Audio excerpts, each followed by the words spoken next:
일본이 개발하고도 역량의 한계에 가로막혀 한국의 헐값에 팔려버린 올레드 기술. 한국 기업들이 LCD 디스플레이를 대체할 차세대 먹거리로 낙점한 후 세계 시장을 제패하자 일본도 부랴부랴 올레드 재투자에 나섰습니다. 지난 2015년 파나소닉과 소니가 일본 정부의 출자를 받아 합작 설립한 JOLED는 지난 2019년 애플의 투자를 유치해내며 한국의 강력한 경쟁자로 낙점되는 듯 했습니다.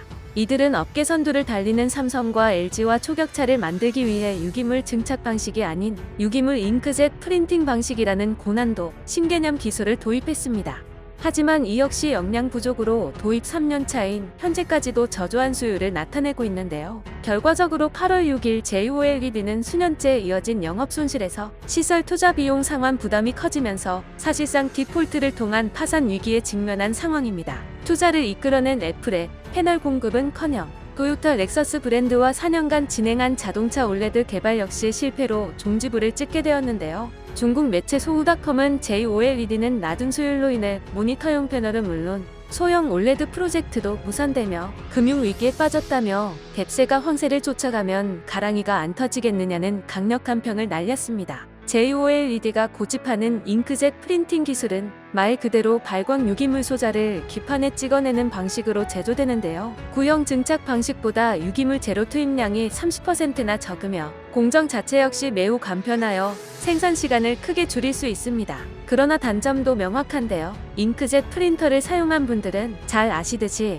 인쇄 노즐 관리가 매우 힘든 것이 문제입니다. 이렇게 작은 점을 찍어내야 하는데 쉽게 막힐 수밖에 없죠. 수천 개의 노즐 중 하나만 막혀도 모든 설비가 멈춰야 하죠. 따라서 유기물 프린팅 방식은 소품종 소량 생산에 매우 불리한 방식입니다. 그러나 JOLED는 업계 경험이 부족한 데다 삼성과 LG같이 대규모 고객사를 확보하지 못한 상황이죠. 즉, 기울어진 운동장에 놓여 있다는 게 업계인들의 평가입니다. 상황이 이렇자 대규모 양산시설과 시장을 갖춘 중국이 JOLED에 큰 관심을 가지고 있는데요. 중국 LCD 전문 디스플레이 업체 TCL은 2020년 약 11%를 인수하는 조건으로 2,900억 원의 투자를 감행했습니다. 따라서 회복 불능에 가까운 디폴트 위기에 빠진 현 상황에서 JOLED는 더 많은 자금 수혈이 필요해진 상황이고 기업의 가치 역시 떨어졌겠다. 중국 기업이 JOLED를 인수할 가능성도 적지 않은 상황입니다. 일각에서는 마치 한국의 하이디스를 보는 기분이라는 평가도 나옵니다.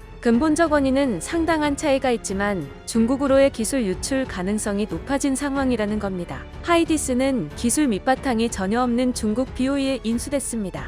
당시 차세대 디스플레이였던 LCD 기술과 특허를 모조리 빼앗긴 후 하이디스 직원들만 똑 떼어져 기업 매물로 나오게 되었습니다. 전형적인 기술 이전 후 토사구팽이었습니다. 그 결과 BOE는 현재 중국 2위 LCD 패널 제조업체가 되었고 한국의 주요 먹거리인 올레드 디스플레이까지 위협하는 존재가 되었습니다. 상황이 이렇자 일본 정계에서도 우려의 목소리가 쏟아지고 있는데요. 한국과 일본의 기술 협력 이동이 막히게 된 근본 원인인 2019년 수출 규제 사건이 단골 주제입니다. 일본 경제산업성 출신인 고가 시게아키는 8월 2일 주간 아사히 신문에 한일 관계 개선은 반도체로부터라는 칼럼을 기고했는데요. 한국은 지속적으로 새로운 해결책을 만들려 대화의 창을 열어놓았지만 일본은 원론적인 답변만 하며 대화의 문조차 막아버린다고 진단했습니다. 이 때문에 양국의 이익을 극대화할 수 있는 기회조차 중국 등 제3국에게 넘어가 버린다는 내용이 골자였는데요. 그는 일본은 반도체 분야에서 한국, 대만에 완패했지만 장비와 부품, 재료 공급으로 이득을 보는 구조라면서 세계 최첨단을 달리는 삼성 하이닉스, LG 등을 놔두고 지정학적 위험이 큰 TSMC에 의존하는 건 위험하다며 대한 수출 규제 철폐를 즉각 행동에 옮겨야 한다고 강조했습니다. 일본은 수출 규제를 유지하며 자국 내에 TSMC 반도체 공장을 설립하는 등 한국의 대체제로서 대만을 바라보고 있었는데요.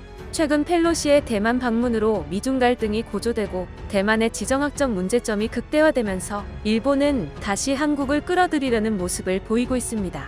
아베 내각부터 이어져 온 박주 외교는 스가를 거쳐 기시다 내각에 다다르기까지 여전한 모습이군요.